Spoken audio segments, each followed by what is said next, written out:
Okay, so today we are going to be focusing on protein synthesis, which includes both transcription and translation.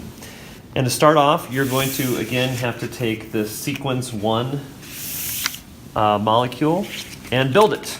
So find the pieces, boom, and there they are. That'll probably take you a little bit longer, but that's okay. And the goal is we want to use the information of this DNA-based sequence and use it to build an actual protein. So somehow we need to translate this sequence of DNA bases into a protein, a sequence of amino acids. So the first step is transcription, and that takes place in the nucleus. And I have over here an enzyme called RNA polymerase that's going to help us do that. And what happens is this double-stranded DNA molecule is going to feed into this enzyme, and RNA polymerase separates the two strands from one another. Now remember that these strands are held together by hydrogen bonds, which are relatively weak compared to the covalent bonds holding each nucleotide together. And so we can pull these apart fairly easily. And then there's an active site here that fits the next RNA nucleotide. So I'm going to grab the RNA nucleotide.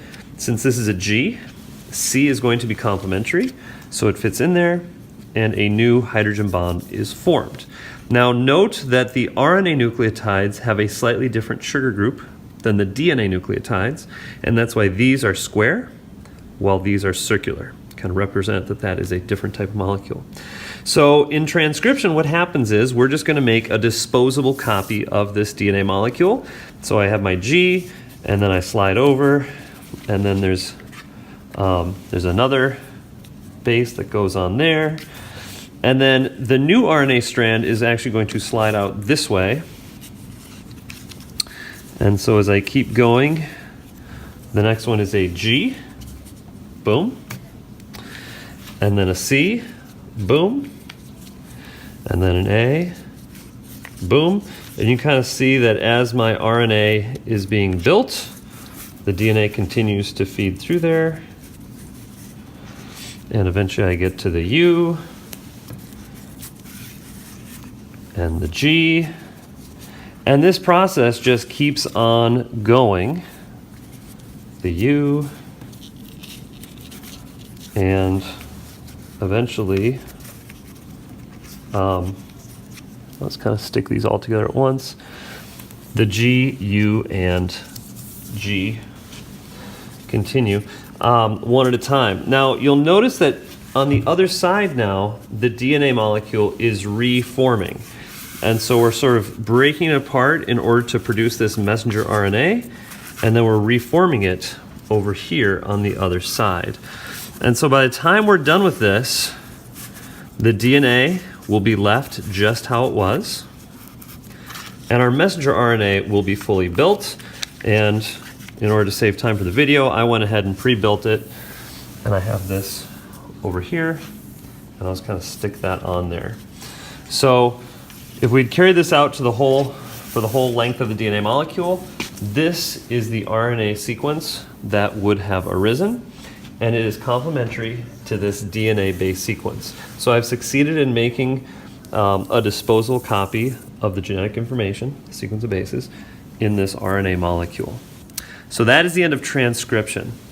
Now what's going to happen is we're going to take this copy and we're going to bring it out of the nucleus to a ribosome, and we're going to use this to make a protein. That process is called translation. So let's walk over to another lab table to represent that we have a slightly different process happening here. And the RNA molecule that we just made is going to feed into this ribosome. You'll notice there's 3 different sites. There's the A, think amino acid. That's where the new tRNA molecule with the new amino acid is going to come in. P, this is where the growing polypeptide is held. E, that's where the tRNA molecule is going to exit.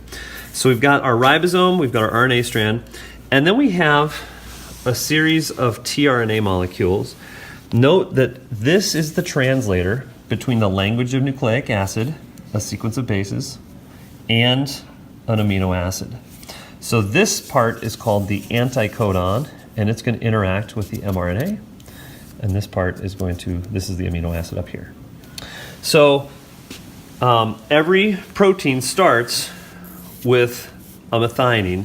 AUG is the start signal. So I have AUG of my mRNA strand, and so the appropriate tRNA is going to come in. If you look up AUG on the genetic code, we can find it over here, AUG, and it says it's codes for methionine. And sure enough, this tRNA molecule, the anticodon, interacts with the codon perfectly. Boom. And on the other side of this is methionine, our appropriate amino acid. So AUG codes for methionine, and tRNA is what actually positions it. So that's going to go in there. This is then going to slide over. It's now being held in the P site, which exposes a new 3-base sequence or codon to the A site. UGU, if we go to our genetic code, UGU codes for cysteine. And sure enough, the next tRNA, the anticodon, ACA, is complementary to that. And it has the amino acid cysteine. So our tRNA is helping me translate these 3 bases, the codons, to an appropriate amino acid. And then what happens is a new peptide bond is formed. This methionine is going to attach to the cysteine. This is going to slide over. Note that the growing polypeptide is now in the P site. The now empty tRNA is in the E site where it's going to exit. That's gone, where it can be recycled later. And the A site is now available for a new one. So our next one, GAG, if we go to our genetic code, GAG codes for glutamic acid. And lo and behold, here's our anticodon CUC, which interacts perfectly with that. It's got glutamic acid. We transfer, ba-boom. We slide, this one goes away, and we just keep repeating this process. So the next one is going to come in, AUA, which codes for isoleucine. That's going to attach, it's going to slide. The next one, CAU, is going to code for histidine. It goes in, it attaches, it slides. The next one, UGG, codes for tryptophan. It attaches. It slides. CCA codes for proline. It attaches. It slides. And you can see how this works, and I'm continuing for a reason. If you're getting bored, hang in there with me.